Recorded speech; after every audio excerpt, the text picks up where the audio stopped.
कहते हैं ना कि जीतने का जज्बा अगर हमारे अंदर है तो रास्ते की जो छोटी मोटी दिक्कतें हैं ना, वो कभी भी हमारे रास्ते को रोक नहीं सकते हैं। वो कभी भी हमें अपने मंजिल को पाने से रोक नहीं सकती हैं, बशर्ते आपके अंदर हिम्मत, जज्बा, इच्छा शक्ति, अपने सपनों को पाने के लिए एकदम उत्साह होना ज़रूरी है। हेलो दोस्तों, अभय सिंह दिस साइड।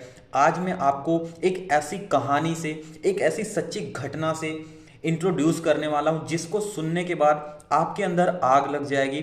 आपके अंदर भी अपने सपनों को पाने के लिए उसी तरीके का उत्साह जगेगा। एक ऐसी कहानी है जिसने मेरी पूरी जिंदगी को बदल दिया, जिसने मुझे भी अपने सपनों के लिए इतना ज़्यादा फोकस, इतना ज़्यादा डेडिकेटेड होने के लिए उत्साहित कर दिया, प्रेरित कर दिया। जी हाँ, मैं बात कर रहा हूँ इतिहास में एक ऐसे इंसान की जिसने ओलंपिक के लिए तैयारी कर रहा था। वो बिल्कुल ओलंपिक जीतने वाला था, लेकिन उसी के पहले जब वो प्रैक्टिस कर रहे थे तो उनका दायां हाथ कट गया, दाएं हाथ में ब्लास्ट हो गया, और जिस हाथ से वो प्रैक्टिस करने वाले थे वो उनका हाथ पूरा खत्म हो गया, जिस हाथ से वो। जी हाँ दोस्तों, मैं बात कर रहा हूँ एक ऐसे ओलंपिक मेडलिस्ट के बारे में जिन्होंने अपने देश को दो दो गोल्ड मेडल जिताया, 1948 और 1952। हंगरी के राजधानी बुडापेस्ट में ये रहते थे। आज इनको दुनिया इसलिए नहीं जानती कि इन्होंने दो दो गोल्ड मेडल जिताया।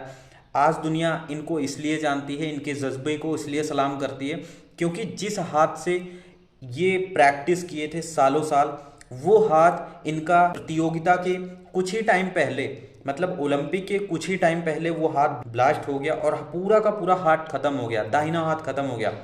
इन्होंने अपने बाएं हाथ से प्रैक्टिस किया, फिर जाके उसी बाएं हाथ को अपना मजबूत हाथ बना लिया, विनिंग हैंड बना लिया, और अपने देश को ओलंपिक मेडल जिताया। कैरोली टकास का जो जन्म हुआ था वो हंगरी में हुआ था, 1910 की बात है। और ये बचपन से ही शूटिंग में इनका बहुत इंटरेस्ट रहता था।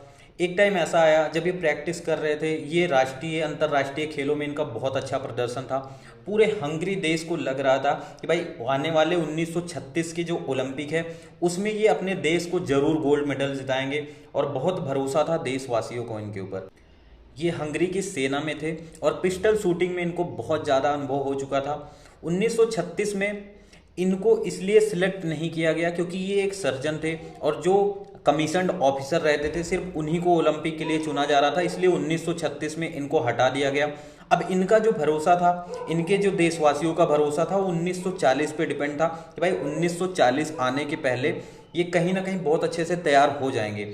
1939 की बात है, ये प्रैक्टिस कर रहे थे, अपने कमीशन ऑफिसर के साथ प्रैक्टिस कर रहे थे जो इनके सीनियर लोग थे। वहाँ पे हुआ क्या कि जो माइक होते हैं वो ब्लास्ट हो गए, जो डायनामाइट होते हैं वो इनके हाथ में ही ब्लास्ट हो गए कहीं ना कहीं, और इनका पूरा हाथ नुकसान हो गया, डैमेज हो गया। अब पूरे देशवासियों का भरोसा हट गया था कि अब ये इंसान नहीं आ सकता, ये प्रतियोगिता में गायब हो जाएगा। भाई हमारे देश का भरोसा टूट गया, क्योंकि सबको पता था कि भाई अब ये पॉसिबल कैसे हो सकता है कि भाई एक हाथ खत्म होने के बाद। लेकिन सबको भरोसा हटने के बाद इस इंसान को खुद पे भरोसा था कि भाई भले से मेरा दाहिना हाथ गायब हो गया, भले से मेरी 22 साल 25 साल की मेहनत चली गई, लेकिन मैं अपने बाएं हाथ को मजबूत बनाऊंगा और इसी हाथ से मैं ओलंपिक की तैयारियों में जुट जाऊंगा। हुआ क्या, दो बार विश्व युद्ध हुए, 1940 और 1944। अब इसमें ओलंपिक हो नहीं पाया। इनका खुद का जो उम्र था वो कहीं ना कहीं, अब ये बूढ़े होते जा रहे थे, धीरे धीरे इनकी एज कम हो रही थी। ये राष्ट्रीय जो गेम होते थे उसमें ये अपने बाएं हाथ से जाते थे और वहाँ का जो भी प्रतियोगिता होता था उसको जीत लेते थे। किसी किसी को ये लगता था कि भाई ये यहाँ पे हमको प्रोत्साहित करने आए हैं, अपने देश के अन्य खिलाड़ियों को प्रोत्साहित करने आए हैं, उनका हौसला बढ़ाने आए हैं। लेकिन कहीं कहीं पे वहीं पे जाके ये मेहनत से अपने बाएं हाथ से उस प्रतियोगिता को, अपने से बड़े बड़े धुरंधर को हरा देते थे। 1944 में भी विश्व युद्ध के कारण ओलंपिक नहीं हो पाया। बात रही 1948 में, ये अपने बाएं हाथ से प्रैक्टिस के लिए गए और उसी बाएं हाथ से इन्होंने 1948 का गोल्ड मेडल हंगरी के लिए जीता। 4 साल बाद फिर से गोल्ड मेडल इन्होंने हंगरी देश के लिए ओलंपिक में जीता। आप सोच सकते हो कि दाहिना हाथ, जिस हाथ से इनका मेन हाथ था जिससे ये प्रतियोगिता करने वाले थे, वो हाथ पूरा खत्म हो गया। बाएं हाथ से मेहनत किया, बाएं हाथ से प्रतियोगिता, और दो दो बार गोल्ड मेडल जीता।